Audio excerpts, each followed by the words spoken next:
R&B in the mid-2000s, people, and I'm not being sarcastic when I say, wow, what a time to be alive. So the idea for this video is to make a beat that fits in that time period. So from the beginning of 2004 up until the very end of 2006. So let's not waste too much time, beautiful folks. Let's get it popping.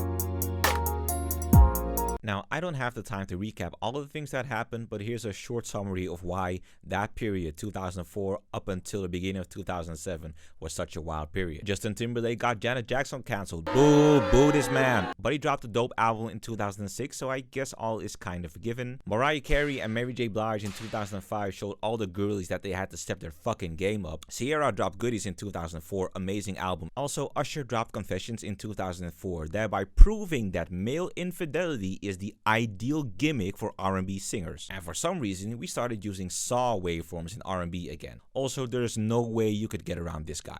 And Rihanna, of course. Also, Jermaine Dupri replaced Diddy in the role of producer, saying random gibberish on the songs that he produced. Now, that period I just mentioned is incredibly diverse in terms of R&B. There's incredible diversity in terms of sounds. So here are a couple of songs for reference that I used to make this beat. Okay, so basically just listen to Confessions by Usher, listen to Breakthrough by Mary J. Blige, listen to The Emancipation of Mimi by Mariah Carey, and supplement that with Pretty Ricky's Pretty Ricky album, and especially the lead single Grind With Me, Grind On Me. It's fucking amazing. Goodies by Ciara, and also the collab between Ciara and Lil Bow Wow, Like You, the one with the hook that nobody can possibly sing without breathing in a couple of times first. I ain't never had that one. Beautiful folks, welcome back into FL Studio. It's a beautiful day to make beats. It's an even better day to visit the mid-2000s again. I was a teenager in that period, meaning I was able to consciously experience all the dope music that was put out then. But it'll surprise you when I say that I wasn't a fan of R&B back then. It really took a while for me to get into the genre. I was more focused on hip-hop, real hardcore hip-hop back then.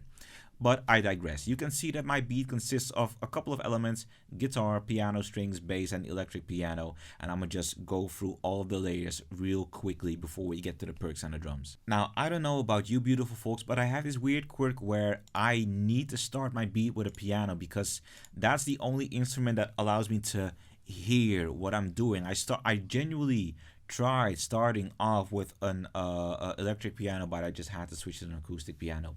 So this is the chord progression that I'm playing. I'm playing it in the key of G flat major or F sharp major, however you want to call it. Of course, I'm starting here on the 3rd degree and I'm working my way down to the 1st degree to the tonic, of course. Here I play the 6th degree, which is a minor chord, goes up to the 7th degree, which I turned into a 7 sus 4 chord, and that's basically it. I think the defining element of this pattern is actually the short little grace notes and little licks played in between, sounding like this.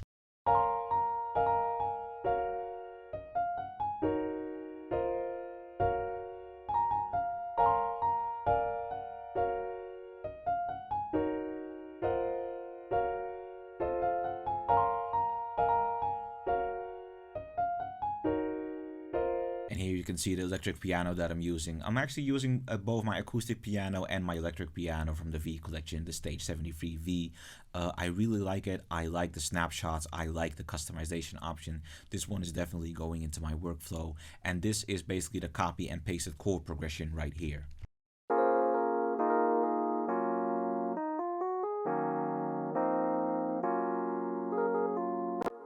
And I consciously chose for an electric piano because that's a very prominent instrument in the 2000s in terms of R&B. It's always been a staple, but there is a specific kind of neo-soul-ish sound kind of like with a lot of mid frequency and a lot of distortion that's really prominent in that 2000s R&B. So that's why I went for it. So right now I have 2 layers of piano, and I decided to supplement that with the strings. I went into Contact. I took out the factory library, which is doing an amazing job by providing me with good strings.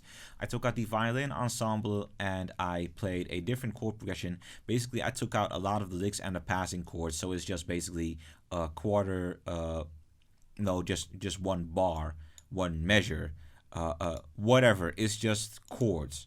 It's chords like this.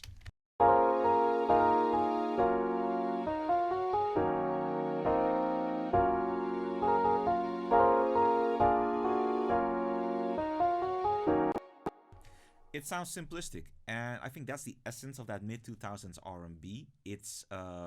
I really think that stylistically it's very complementary to the artist. Now, one thing that I need to stress is that in terms of music theory, not a lot has changed. It's just that with neo soul becoming a very prominent genre in the late 90s to the early 2000s, a lot of it spills over into contemporary R&B, and that's why a lot of R&B songs are heavily relying on diminished chords, on flat 9 chords, dominant 7 chords, 7 sus4 chords, augmented chords to get that tension in their chord progression. And hey, here's a cool thing to know. The mid 2000s is actually when the influences of southern hip hop music became a lot more apparent in both hip hop and in R&B. You may notice that a lot of the drum patterns used in that period, especially from 2006 onwards, are actually maybe the predecessors to the current drum patterns we're using in trap, because that's when trap really started getting to the mainstream. So that's why you might be able to hear some parallels between the drum beats that we're using nowadays and this kind of, well, not similar, but you can definitely hear it. Just check it out.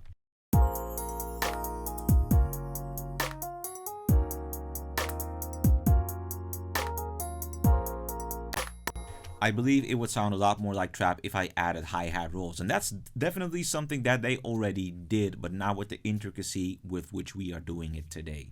But in terms of drum sounds, a lot of it is actually from the Triton drums kit, which are just drums from a Chord Triton, a legendary synth used in R&B.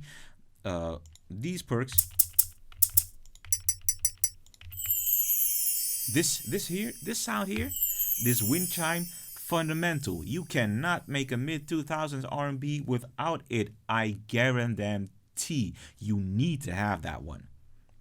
There's also this snare, this weird snare which sounds like a combination of a clap and a wood block, but it works. It's not my favorite, but still. I think that Neo has a couple of songs that use this snare as well. This, I'm layering the two. Regular ass kick. That's basically my drums.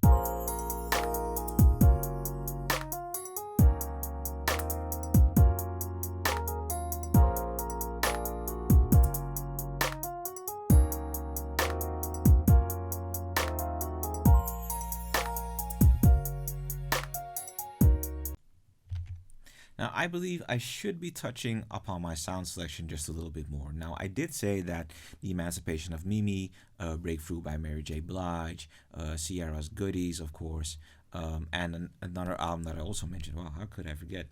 They were Confessions by Usher. They were my frame of reference for making this beat, and that explains my choice for an acoustic piano, an electric piano, and strings, because that's what I heard a lot.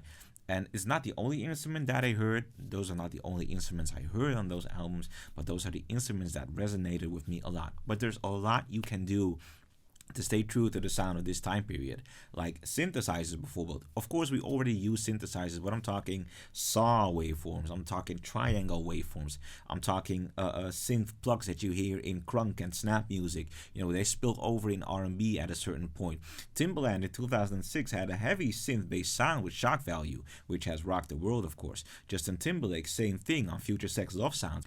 Okay, so let's talk about some finishing touches for the beat. I thought that the beat was fine. I thought the ensemble was fine like that, but I did wanted to supplement it a little bit with a guitar. I was thinking of playing licks, but I eventually got lazy. I'm not gonna front. I'm not gonna hold you. I just got lazy, so I decided to just arpeggiate the E major 7 chord on my guitar, record it, and that got me this.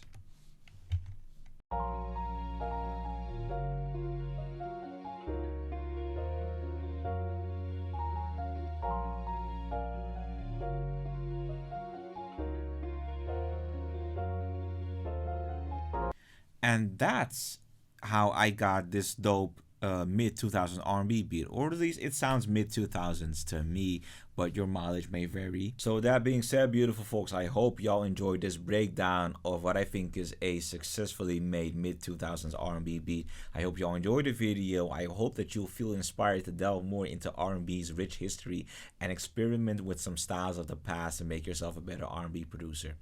If you enjoyed this video, like, share, and subscribe. Of course, drop a comment if y'all loved it. Recommend it to your friends and your family. And I hope to see y'all in the next video. Peace.